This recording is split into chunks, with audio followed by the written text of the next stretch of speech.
Hello friends, welcome back to my channel. मैं Swati, nursing staff 10 years experience के साथ। तो फ्रेंड्स, आप में से बहुत सारी प्रेग्नेंट महिलाएं हैं जो ये जानना चाहती हैं कि आपका प्लेसेंटा जो है उसका नीचे होना क्या होता है, लो लाइन प्लेसेंटा क्या होता है, इसके क्या सिम्टम्स होते हैं, इसको कैसे ठीक किया जाता है, किन महिलाओं में ये ज़्यादा होने का खतरा रहता है। तो फ्रेंड्स, बिना देरी के शुरू करते हैं आज की ये वीडियो।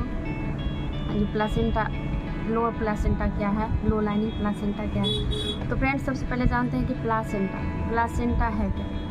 प्लेसेंटा जब आपका फर्टिलाइजेशन होता है एग का, तो वो यूट्रस में कहीं भी, यानी कि बच्चेदानी में कहीं भी इम्प्लांट हो जाता है, प्रत्यारोपित हो जाता है। तो ये कभी फाइनली इसका नॉर्मल पोजीशन ऊपर है, यूट्रस जो होता है, बच्चेदानी का मुंह सर्विक्स होता है उसके ऊपर है, कभी ये किनारे राइट साइड या लेफ्ट साइड इम्प्लांट हो जाता है। और जब प्लेसेंटा सर्विक्स यानी कि बच्चेदानी के मुंह के पास या मुंह को कवर करता है या नीचे की तरफ होता है, तो उसको हम लो लाइन प्लेसेंटा करते हैं। इसमें भी कैटेगरी है, इसमें 3 कैटेगरी होती है। लो लाइन प्लेसेंटा में भी 3 कैटेगरी होती है। पहला कैटेगरी तो ये है कि आपका प्लेसेंटा लो लाइन तो है, वो यूट्रस को और या बच्चेदानी के मुंह को पूरी तरीके से या फिर आधी अधूरी तरीके से भी कवर नहीं कर रहा है, उसको नहीं ढक रहा है, बस उससे दूरी बना के उसके पास है,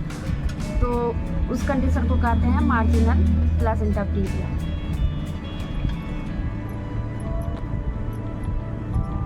तो फ्रेंड, दूसरी कंडीशन में आपका प्लेसेंटा जो है लो लाइन तो है, वो पूरी तरीके से नहीं, आधी अधूरी तरीके से बच्चेदानी के मुंह को कवर की हुई है, तो उस स्थिति को कहते हैं पार्शियल प्लेसेंटा प्रीविया।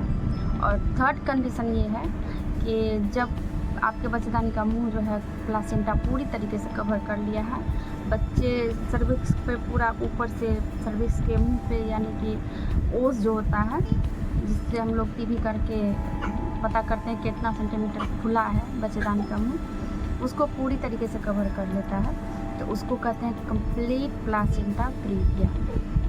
तो फ्रेंड्स, इसमें होता क्या है, इसमें आपका लक्षण पर आप आते हैं, इसमें कोई सिम्टम्स नहीं दिखता है। बस जब आप अल्ट्रासाउंड करवाने जाते हो तो वहाँ पे या तो अल्ट्रासाउंड वाले भैया भी बोल देंगे या फिर आपके डॉक्टर बताएंगे आपका लो लाइन प्लेसेंटा है। और इसमें घबराने की बात नहीं है। लो लाइन प्लेसेंटा शुरू के मतलब अर्ली प्रेगनेंसी यानी 20 हफ्ते या फिर 28 हफ्ते से पहले अगर नीचे है, तो उसमें ज़्यादातर केस में अपने आप नॉर्मल हो जाता है। जैसे जैसे यूट्रस बड़ा होगा, बेबी बड़ा होगा, वैसे वैसे वो प्लेसेंटा भी जो है ऊपर की तरफ चला जाएगा।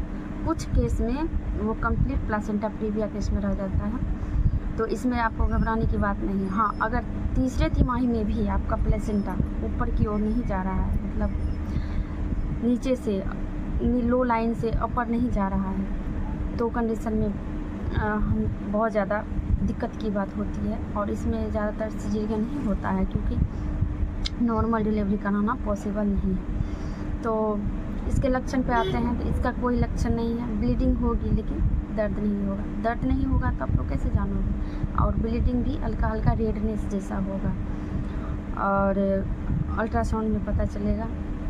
तो अब बात करते हैं होता किस किस मदर को होता है। जैसे कि पहले आपका सिजेरियन डिलीवरी हुआ है, तो उस कंडीशन में आपको प्लेसेंटा प्रीविया के चांसेस हो सकते हैं।